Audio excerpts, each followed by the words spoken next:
Bonjour à tous et bienvenue une nouvelle fois sur ma chaîne La peinture à l'huile, c'est pas difficile. Pour ceux qui ne me connaissent pas, je m'appelle Boris Huguenel. Et aujourd'hui, je vais répondre à quelques questions qui m'ont été envoyées là, les 2 derniers jours. Intéressantes, je me suis dit je vais faire une petite vidéo rapidement dessus pour finir dans les vidéos pour cette année. Donc les questions posées étaient pourquoi je peins sur un fond coloré et est-ce que est-ce que c'est obligatoire de peindre sur un fond coloré. La deuxième question ce sera est-ce qu'on peut peindre uniquement à l'essence de térébenthine. Et la troisième question, c'était un petit peu la fonction des différents pinceaux, notamment les 3 pinceaux les plus utilisés, qui est donc la langue de chat, le pinceau plat et le pinceau rond. Voilà, donc on va justement englober les trois sujets en un. Je vais m'efforcer de faire un exemple là sur ce tableau. Et essayer de répondre donc justement aux 3 questions en une seule vidéo. Voilà. Alors, sans plus tarder, donc j'ai la couleur à l'huile ici, donc j'ai juste pris les primaires, le jaune, rouge et bleu, du blanc sur le côté là. J'espère que tout le monde voit. En fait, je vais rapprocher la caméra dans un petit moment. Et donc j'utiliserai ces 3 pinceaux. Alors on va parler en tout premier de la couleur. Alors laissez-moi vous faire une vue un peu plus rapprochée. Alors pour ce qui est des fonds, je pense que c'est au goût de chaque artiste. Il y a des artistes à qui cela ne gêne pas de peindre directement sur une toile blanche et d'autres qui préfèrent avoir une teinture. Alors certains se servent donc de ce fond pour donc le laisser transparaître sur la peinture finale. D'autres utilisent donc le fond donc justement pour réchauffer, refroidir un petit peu la scène, les couleurs. Moi j'utilise le fond en fait pour avoir déjà ma valeur, voilà, une valeur qui s'approche un petit peu du milieu. Alors ce fond là je l'ai fait avec un reste de peinture, c'est pas un fond traditionnel. D'habitude je travaille sur des fonds en terre de sienne brûlée. Mais donc pour vous montrer un petit peu on va prendre la règle ici de valeur. Alors pour ceux qui se rappellent un petit peu comment trouver la valeur, lorsque vous plissez les yeux et le fond disparaît avec la valeur de la règle. Ici on va être sur une valeur de 4. Voilà, une valeur de 4 à peu près. Et c'est à peu près ce que je recherche, une valeur 4-5 sur le fond que je vais mettre. Ce qui fait que lorsque je vais commencer à poser mes premières couleurs, je vais pouvoir approcher cette valeur. Alors je vais vous montrer rapidement. Je vais utiliser le pinceau donc langue de chat. Je vais tremper légèrement dans de l'huile pure, de l'huile de lin, très léger, pas beaucoup du tout. Et ici, on va prendre le jaune, un petit peu de rouge. Et on va commencer à se faire donc. Alors je vais aller un peu. Quelle couleur est-ce que je pourrais vous faire pour voir? Bon, je vais rester un petit peu plus. Un orange un peu plus foncé. Je ne veux pas me rapprocher trop de ça en fait. Donc allez, on va changer. En fait, on va changer la couleur. On va partir dans un vert. Voilà. Donc j'ai rajouté un petit peu de bleu. Vous voyez que ça fait un petit vert là. Et donc au niveau de ma valeur, si j'ai remarqué que ma valeur était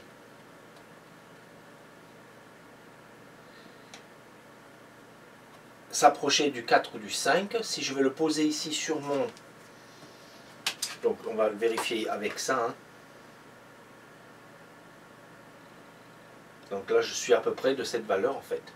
Donc une fois que je vais la poser ici, je peux l'éclaircir un tout petit peu plus.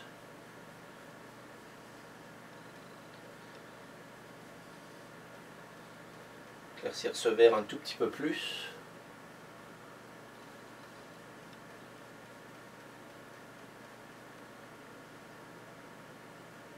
Toujours un peu plus.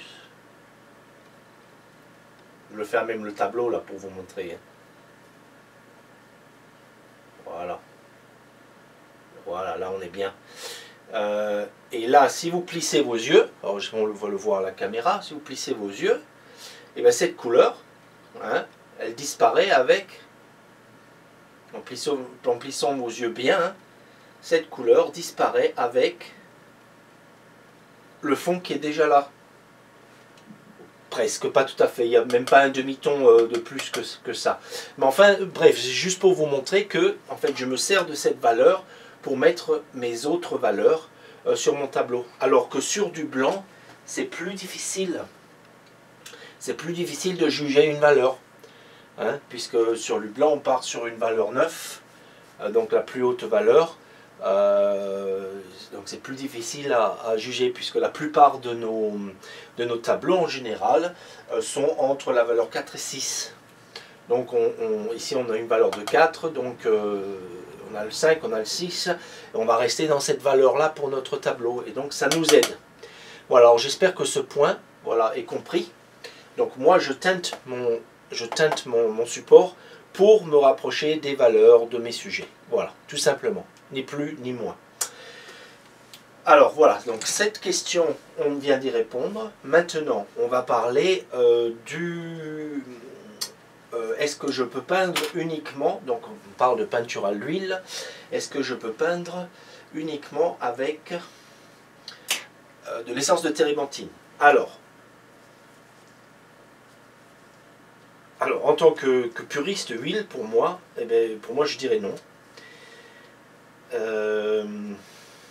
Pour plusieurs raisons.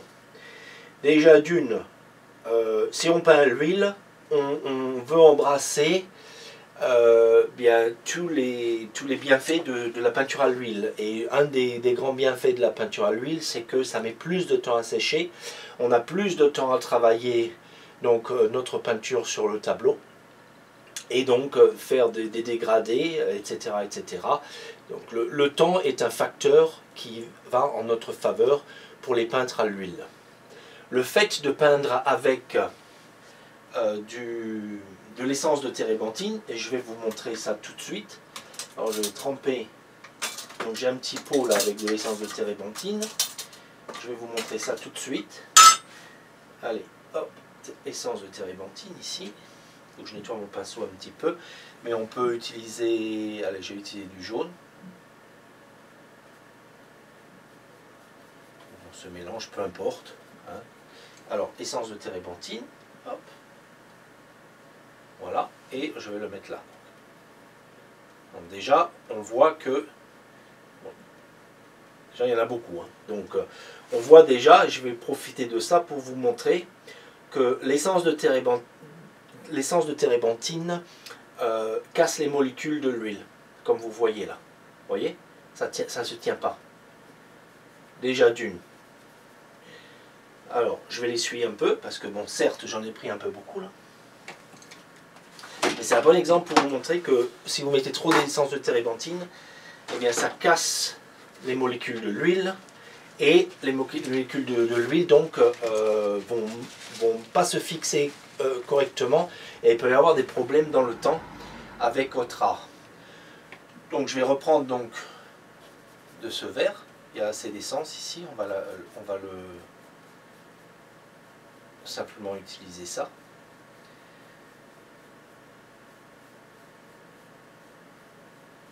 Voilà, alors mais je vais utiliser un petit peu plus de couleur en fait, pour bien vous montrer. Voilà. Ah, on a plus de couleur là. Voilà. Donc je vais mettre ça ici, on va y revenir tout à l'heure. Voilà. Donc j'ai ici l'essence de térébenthine. Voilà, ça c'est donc de l'essence de térébenthine. Voilà. Ensuite à côté, ici, mais je vais faire la même chose. Donc j'essuie mon pinceau, je garde le même, j'essuie le pinceau, et je vais faire la même chose donc avec de l'huile. Donc on va prendre ici à côté, avec de l'huile. On va le mettre là. Déjà on voit c'est plus onctueux, hein, on voit bien. C'est plus onctueux, c'est plus bruyant, plus brillant, pas bruyant. C'est plus brillant, hein, puisque c'est l'effet de l'huile en fait. Hein. Une qualité donc, qui est plus jolie déjà avec l'huile. Alors la personne qui m'a posé cette question, bon, je ne vais pas la nommer, pour la simple raison c'est que ben, j'ai pas mon téléphone là avec moi, donc je ne peux pas vérifier son nom. C'est pas que je ne veuille pas la nommer, mais bon, elle se reconnaîtra dans la vidéo parce que je lui ai envoyé une réponse en disant que je travaillerai donc sur, que je lui répondrai en images. Donc je suppose que cette personne est assez novice au niveau de la peinture à l'huile. C'est pour ça qu'elle m'a posé cette question. Mais bon, c'est une supposition. Hein. Et donc elle ne sait pas qu'en fait la beauté de la peinture à l'huile, c'est justement de pouvoir travailler dans le temps, hein, pouvoir revenir pour, par exemple, si je veux faire un petit dégradé ici, bon, je vais prendre un tout petit peu plus d'huile. Et donc elle ne sait pas également qu'on peut simplement peindre avec l'huile sortie du tube. Voilà, donc je peux bien faire un petit dégradé entre les deux, voilà, bien faire que les deux couleurs se fondent, hein, l'une dans l'autre, ce qui est la beauté donc justement avec de la peinture à l'huile.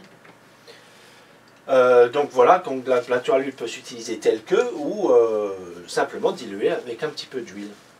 Alors un autre facteur pourquoi l'essence de térébenthine, alors bon, comme dans beaucoup de mes vidéos, surtout en plein air, je fais mes dessins et ma première couche avec un mélange de à peu près 20% d'essence de térébenthine et d'huile, et donc avec mes couleurs, parce qu'elle sèche plus vite.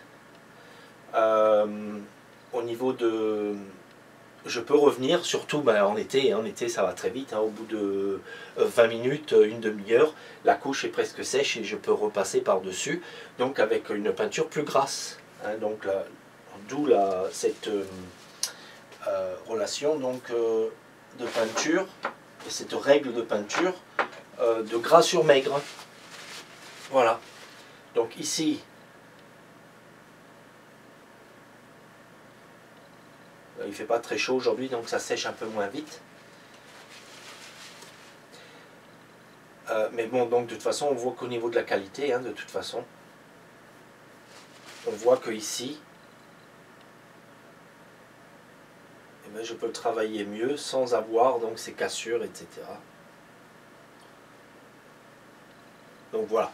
Après, il y a l'odeur aussi. L'essence de térébenthine, même celle qui est dite sans odeur, ben, il y a toujours une odeur, hein, et puis un danger. Alors que si vous peignez à l'huile, comme je fais là, ben, l'huile c'est naturel, surtout si vous utilisez l'huile de noix, par exemple. Hein, vous pouvez même la manger, la mettre en salade. Et ben, donc, c'est pas nocif pour vous. Donc, d'utiliser de l'huile comme médium, c'est mieux. Maintenant, si vous voulez accélérer le séchage, au lieu d'utiliser... vous voyez, là, ça commence à sécher déjà. D'accélérer le séchage, eh bien, on met un sécatif. Hein. On met par exemple, ce que j'utilise souvent, un peu de liquide original, ce qui nous permet de sécher notre peinture très rapidement aussi, hein, en une heure. Mais donc, pourquoi pas, eh bien, utiliser l'huile pure ou très légèrement diluée avec bah, de l'huile de noix, par exemple. Voilà, alors j'espère que, bon, bah, vous... Après, ça va rester une question de choix, ça, aussi de ce que vous faites, de l'utilisation que vous avez, quel genre de peinture vous faites, etc. etc. Donc, il n'y a pas un seul critère de choix, il y en a plusieurs. Mais ben moi, je dirais, utiliser que que de l'essence de térébenthine pour un peintre à l'huile, je dirais non. Voilà. Alors pour tous ceux qui me suivent là, eh bien laissez des commentaires en fait. Hein. Peut-être que vous avez des idées bien précises sur justement l'essence de térébenthine par rapport à l'huile ou d'autres liants. Ben, n'hésitez pas à laisser des commentaires. Voilà. Donc maintenant on va voir pour le dernier, pourquoi utiliser un pinceau par rapport à un autre. Hein. Ben,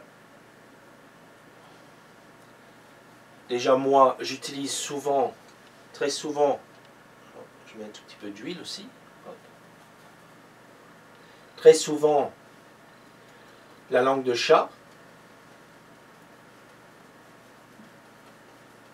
Alors moi je peux faire un tableau entier que avec une langue de chat. Alors vous voyez ici, je vais en profiter de ça. Vous voyez comme on voit hein, le fond qui ressort et qui réchauffe un petit peu ce bleu. Vous le voyez là? Alors beaucoup de peintres utilisent justement cet effet à leur tableau. S'ils veulent avoir, par exemple en plein été, c'est bien de mettre ce genre de fond. En hiver, on mettra par exemple un fond plus froid, comme du bleu. Hein, on peint tout le truc en bleu comme ça. Et après on peint par-dessus. Voilà, donc ça peut servir à ça également. Mais bon, donc voilà. Alors, revenons à nos moutons. Alors je vais faire juste vite fait. Hop. Allez, on va faire ça. Hop. On va faire comme si je démarrais un paysage, voilà. Juste sur le coin là. Donc là, ça n'a pas d'importance. Hein. Je pourrais utiliser aussi bien une langue de chat plutôt qu'un autre. Hein. Ça ne gêne pas. On va se faire juste un petit ciel vite fait qu'on va éclaircir ici. Voilà. Alors, une fois que mon ciel est fait, là où ça se prête bien, justement, on va se faire un petit brin là.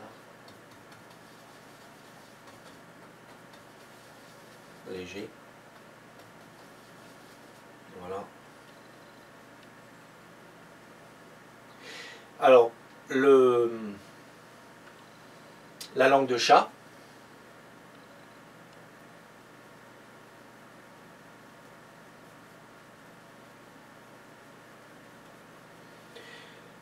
Ça se prête bien parce que par exemple pour les nuages, on a cet arrondi là, vous voyez, qui se fait naturellement. Les coups de pinceau comme ça en arrondi, qui se fait naturellement.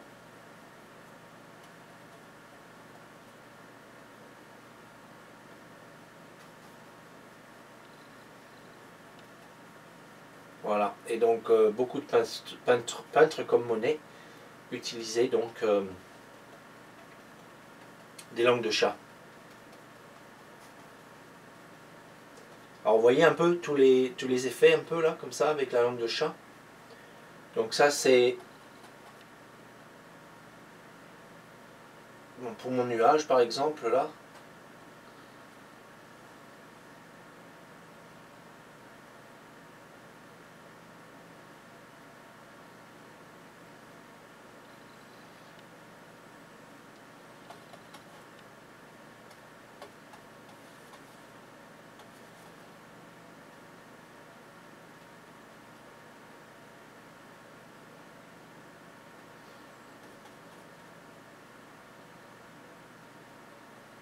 Voilà, ça se prête bien là, pour les nuages et tout ça, hein, comme vous pouvez voir là.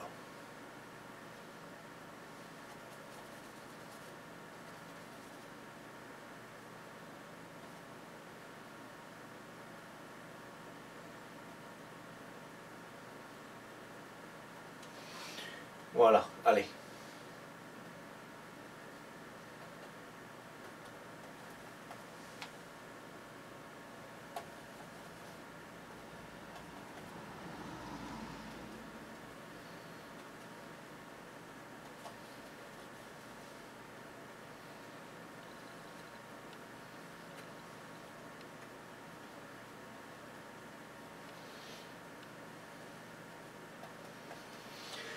Ok, allez, donc.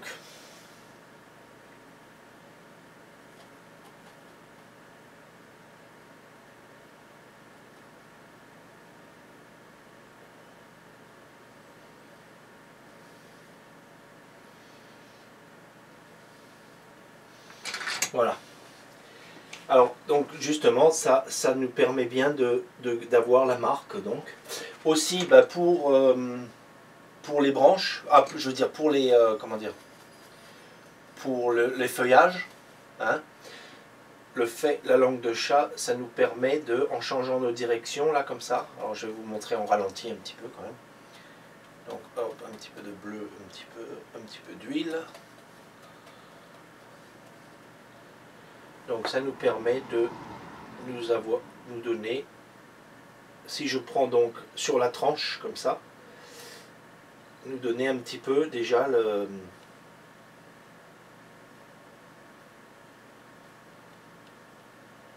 l'aspect de la feuille. Vous voyez? On fait en plus grand, j'appuie un peu plus fort, voilà. J'ai l'aspect un peu de la feuille déjà. Vous voyez? Comme ceci. Voilà. Mais aussi, je peux avoir des traits très fins. Je le mouille un petit peu plus là. Donc ici. Je peux avoir des traits très fins là, sur ma tranche devant là.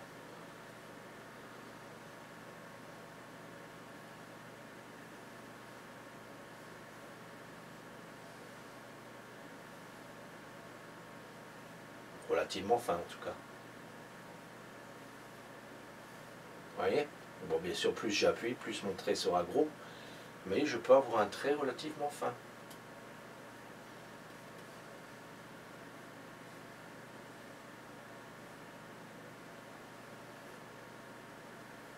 Bon.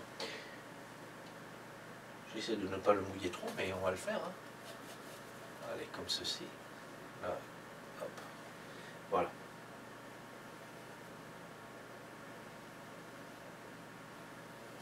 Voilà, je peux avoir des traits bien fins.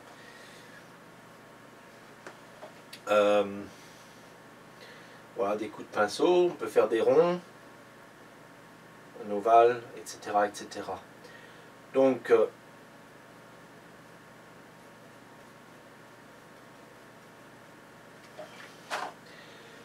voilà, il y a différentes façons donc, de l'utiliser. Hein.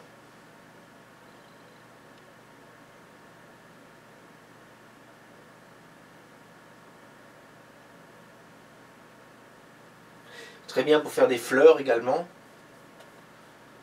Donc, peu importe, hein, on va juste choisir ça. Donc justement, hop, vous voyez des pétales. Ça se prête très bien aux fleurs. Hein. On peut faire donc de belles pétales avec. Alors, son prédécesseur, le rond, je vais le tremper dans du médium. Le pinceau rond, pareil, peut faire un petit peu le même effet en fait. Alors le pinceau rond, eh bien, on peut avoir également donc, des traits assez fins, mais qu'on contrôle un peu moins bien, mais des traits assez fins.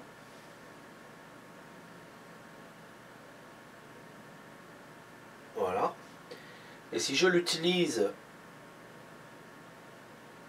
en appuyant un peu plus, eh bien, j'ai un petit peu, je peux l'utiliser par exemple en plus épais. Voilà. Peinture plus épais, ben, je peux l'utiliser un petit peu comme une langue de chat. Vous voyez la forme, comment ça s'est formé là? Un petit peu comme une langue de chat justement. Alors, on ne va pas trop déborder ici, mais voilà. Vous voyez de nouveau là? On a donc de nouveau ce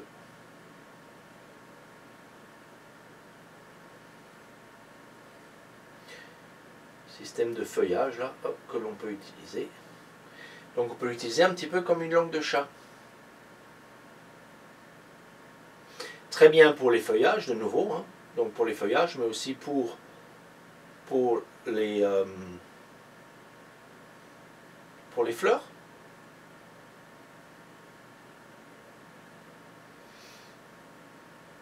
Donc pour faire une pétale, en appuyant, alors il faut que je clique un petit peu, hop. Donc ici, hop, et là je relâche la pression. Voilà, ensuite ici, hop, et je vais relâcher la pression, et ainsi de suite. Hein. Allez, ici, hop, et je relâche la pression. Vous voyez ce que je vais vous montrer là? Hop, et je relâche la pression. Et ainsi de suite.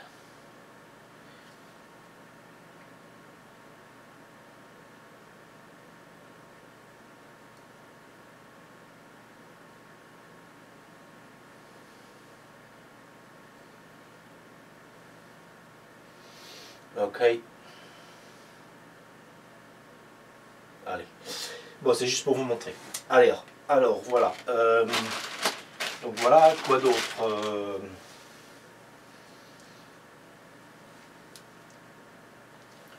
donc le plat, le pinceau plat.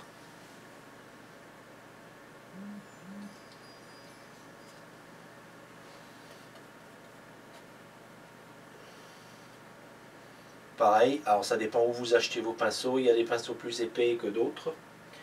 Alors pareil, hein, je peux faire des traits assez fins, avec surtout celui-là. Des traits assez fins, parce qu'il est bien biseauté celui-ci, ce pinceau plat.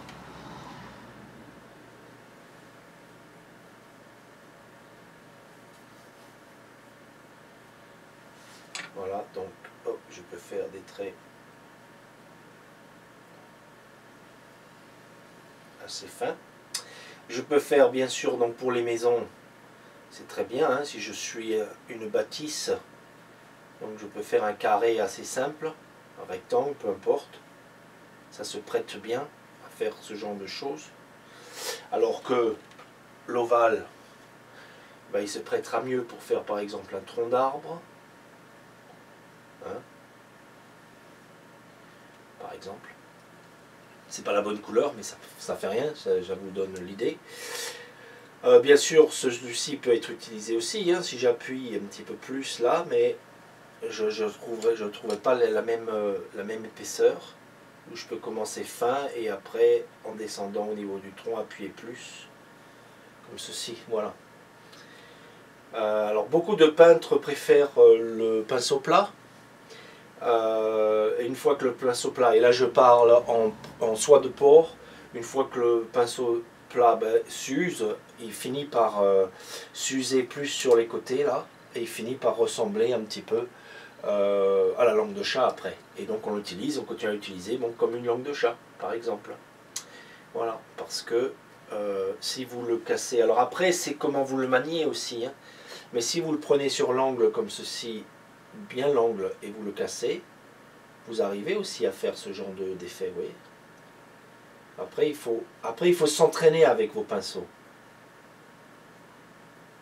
Hein, donc on peut aussi faire un genre arrondi avec un pinceau plat. Il faut connaître votre matériel. Il faut savoir comment l'utiliser. Et vous avez des angles très très bien, très droits, très avec le pinceau plat. Alors donc, ça dépend de ce que vous voulez faire.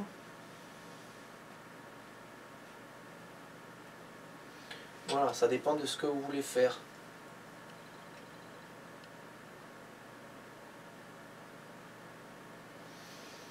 Voilà.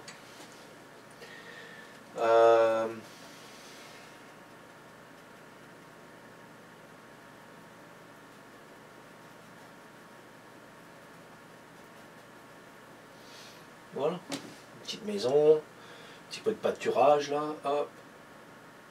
Tout simplement. C'est sympathique. Voilà. Allez, donc, voilà. Alors ça dépend de... Bon, il faut que vous vous entraîniez. Hein. Les pinceaux peuvent s'utiliser de maintes et maintes façons. Il n'y a pas de limite. Hein. Moi j'aime bien les plats de Rosemary. Alors celui-là il est de chez Jackson en fait. C'est un chiro de chez Jackson mais il est bien fin aussi. Alors parfois on a des plats qui sont plus épais et c'est moins facile à faire ce genre de choses. Un trait droit se fera pas aussi bien.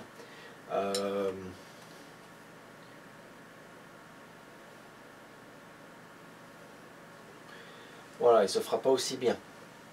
Alors, ici, là, on voit c'est pratiquement sec. Vous voyez, je passe mon doigt dessus. Alors j'ai de la couleur, hein, mais c'est pas...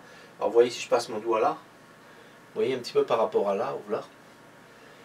Donc ici, ça reste humide plus longtemps, on peut le retravailler plus longtemps. Alors qu'ici, là, c'est déjà sec. On peut le travailler un peu moins. Donc là, je rappelle, c'était avec l'essence de térébenthine, là c'est avec l'huile. Donc voilà. Donc moi je répète, pour ceux qui apprennent à l'huile, eh bien, essayez de vous habituer à l'utiliser telle qu'elle. Alors ça ne veut pas dire quand c'est humide comme ça, qu'on ne peut pas retravailler par-dessus. Si vous voulez travailler en couche, si vous travaillez au couteau par exemple, ou vous travaillez en couche, on va le faire au pinceau, hein. Et bien tout ce qu'il vous faut, c'est prendre bien sûr une peinture plus opaque par-dessus. Donc là j'ai le jaune. Et hop, en couche par-dessus, voilà. Hein? Ce qui est important, c'est d'avoir de la matière. Et là, je peux très bien mettre du jaune par-dessus. Alors si je veux remettre du bleu, par exemple, hein, par-dessus là, par-dessus mon jaune, je fais en sorte d'avoir pas mal de bleu. Je vais repartir là, hop, et je peux superposer. Ah non, il ne faut pas avoir peur. Il ne faut pas avoir peur. Hein. Vous pouvez faire ça maintes et maintes fois. Allez, j'ai le rouge. Le rouge, allez, ici, là, oh, sur les deux. Hop. J'avais pas assez de peinture. Donc, bien sûr, au couteau, vous avez beaucoup de peinture. Alors, le rouge, hop. Voilà. Vous voyez? Qui ne se mélangent pas entre eux. Hein, là, j'ai pas d'orange qui se crée. Là, j'ai pas de vert qui se crée, etc. Par contre, si je veux les travailler après, eh bien, après, je peux les travailler. Hein, et en les travaillant, eh ben, on les mélange avec la couleur qui est dessous. Là, par exemple, ici, ce bleu, si je le mélange, si je le travaille, il va devenir vert. Vous voyez, etc. Donc, mais on peut donc travailler. Il ne faut pas avoir peur de travailler en épaisseur aussi sur votre tableau. Hein. Ce qu'on peut faire un petit peu moins ici. Et là, c'est sec. Là, ça y est. Hein, c'est pratiquement sec. Et là, déjà, je pourrais plus faire de dégradés, etc. Alors que là, je peux encore. Je peux faire des dégradés, je peux faire plein de choses. Je peux travailler ma couleur. Voilà. Voilà. Donc voilà. Allez, c'est juste quelques petites explications. Quelques petites explications donc pour répondre au fond. Pourquoi choisir un fond teinté? Les différents pinceaux, hein. Donc comment les utiliser, ou pas comment les utiliser, mais à quoi ça sert, comment utiliser l'un ou l'autre, pourquoi un plat, pourquoi un rond, c'est une question de préférence, hein, moi je dis en fait. Moi j'utilise 80%, j'utilise la langue de chat à 80%. Le pinceau rond, je l'utilise très très rarement. Plus peut-être même en portrait à la limite. Mais sinon, voilà, j'utilise très rarement. Voilà. Mais bon, alors c'est une préférence, mais le pinceau plat, c'est bien pour démarrer. Hein. Comme vous avez vu, on peut faire plein de choses avec le pinceau plat. On peut faire des traits linéaires, on peut faire les carrés, les rectangles, etc. Même les pétales, hein, en le prenant sur la tranche comme ça, quand on sait ce qu'on fait, voilà. Il n'y a pas de limite, hein, dans ce que vous pouvez faire avec un pinceau.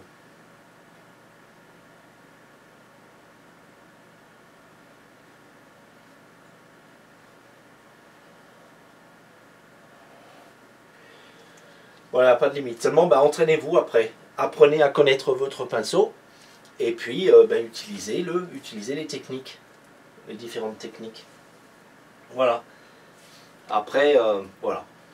Voilà, en tout cas, j'espère que ça a répondu à vos questions. Et puis, ben, moi, je vous revois ben, l'année prochaine, maintenant, pour la suite donc, de nos vidéos. Allez, je vous souhaite une excellente journée et à très bientôt. Au revoir.